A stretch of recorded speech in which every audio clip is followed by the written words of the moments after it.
आप सभी लोग इस गाने को सुने ही होंगे कि हाँ छपरा जिला के हम बॉस। एक गाना अंकित विराट यादव भाई ने गाए हुए थे और ये गाना अंकित विराट फिल्म से रिलीज हुआ था।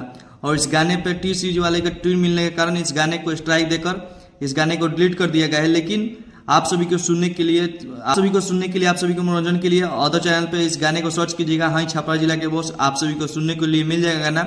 लेकिन दुख की बात है कि टी सीरीज वाले के भाई ने इस गाने पे स्ट्राइक दे दिया। एक नए कलाकारों को बढ़ने की हौसला टूट जाता है ऐसा करने से। आप टी सीरीज वाले भाई से रिक्वेस्ट है कि आप इस गाने को स्ट्राइक हटाइए और ये गाना बहुत ही अच्छा है। आप स्ट्राइक से हटाइए क्योंकि बहुत ही अच्छा ये गाना बज भी रहा था और एक नए कलाकार हैं अंकित विराट यादव भाई, और इस भाई का सपोर्ट कीजिए आप, नहीं कि इनके गाने को स्ट्राइक दीजिए। और बहुत ही अच्छे कलाकार हैं और अच्छे कलाकारों को आप लोग सपोर्ट कीजिए। और इस गाने का मैक्सिमम 4 लाख से ऊपर रील्स बन चुका है और बहुत ही बवाल का ये गाना है और हमें भी बहुत अच्छा लगा। और जितने भी रील्स क्रिएटर हैं आप लोग इस गाने पर रील्स ज़्यादा से ज़्यादा बनाइए क्योंकि बहुत ही अच्छा गाना है। और भाई का सपोर्ट कीजिए क्योंकि एक नए कलाकार भाई हैं और आप सभी के सपोर्ट की ज़रूरत है। आप लोग ऐसे ही सपोर्ट और प्यार बनाए रखिए।